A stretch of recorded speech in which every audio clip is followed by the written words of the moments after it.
What's going on, everybody? Welcome. Today, I want to talk about how to solve conflict.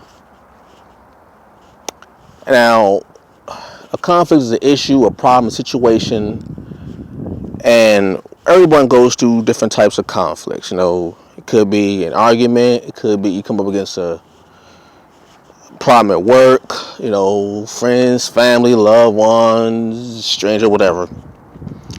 And I want to talk about how important communication is, honest communication is, when it comes to problem solving or what they call conflict resolution. The reason why communication is so important, if not the most important thing in a conflict, is because you get to fully understand the situation. What I mean by that is, if you have an issue with someone, or if there's an issue amongst a group of people, or two people or more, whatever, and you can see or you can hear a problem going on, right? Excuse me. And you just hear people arguing, you see them fussing, you see them fighting each other, and people are jumping into the conflict, putting their 2 cents in things and escalating the situation, and then when someone finally asks the question that should be the first thing asked when dealing with a conflict is, what is the problem? See, that's like how you have the scientific problem solving method, and they have the 5, or I call the 6 steps of the scientific problem solving method. The first step in that method is also the first step in solving a problem, solving a conflict or conflict resolution. And that is identify the problem, aka what is the problem? Okay? Once you have honestly identified the problem, then you can say, okay, if the problem is this, okay, who are the original people in this problem? And let's go to them. Because what you don't want to do is get secondhand information about an issue that they may not have nothing to do with. So you identify a problem. You say, okay, this is the problem. Who in this situation is this about? Like, who's in this? If you are not directly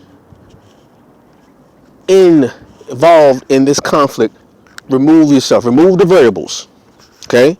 Remove all variables that have nothing to do with this situation.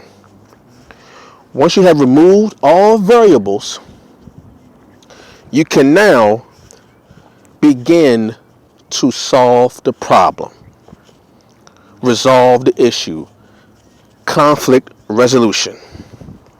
Okay? Because what happens is, people want to add their 2 cents in because they may have information, or just may want to be involved in something, or they may have gotten put in something that they had nothing to do with, which is all crazy. Now, once you've done that, try to find where the situation started for both parties and see where their stories match or where they veer off. The reason is you want to get all the sides of the story. You want to hear all the information. Right? And you can say, okay, out of all the information I've heard from all the different parties, here are the common themes in all of the arguments.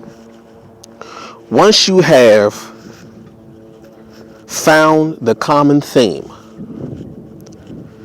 because all the stories seem to match up when it comes to this particular point, right? Now you can kind of understand or get a handle on where the stories diverge, where they go off, where they split. Okay? Now, once you find that split, that's where the misunderstanding is. What in the world is this person doing? What the? Well, people don't know how to drive. I swear they don't. Once you have found that split, now you can say, okay, according to this story, and this story, this is what you all have in common, and they split here. Now here's where the misunderstanding begins. Now that we have identified the misunderstanding in the story, that's when we have a dialogue about the individuals and what went on with them individually to find out if this misunderstanding is actually a misunderstanding.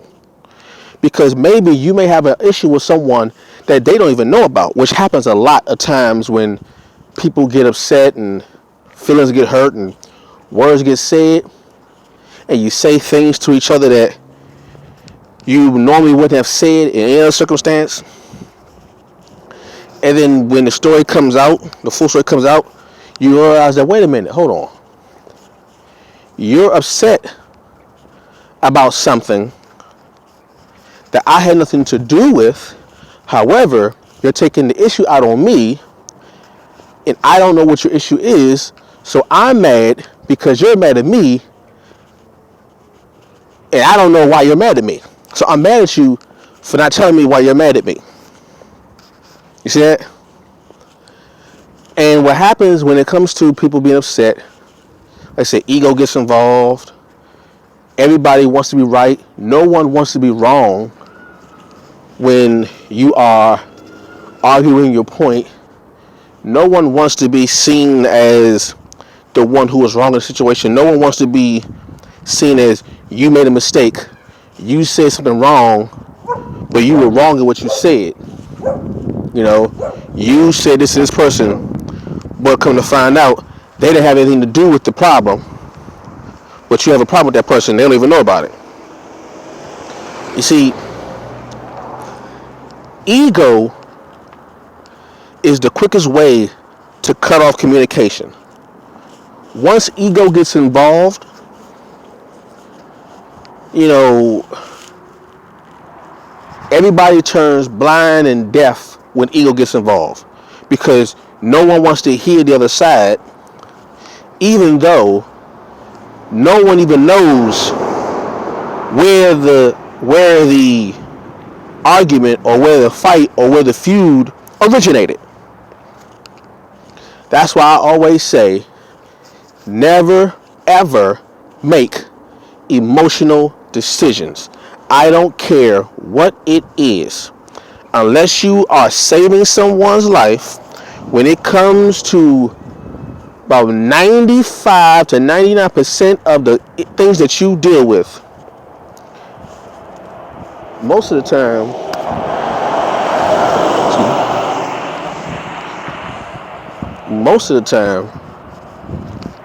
the problem could be solved if you left your emotions out of it. Don't make emotional decisions. Don't move off of emotion. Use rational thinking, pragmatic thinking, logical thinking to solve the problem. And then you will find out that years worth of animosity can be solved in a half hour. Think about that.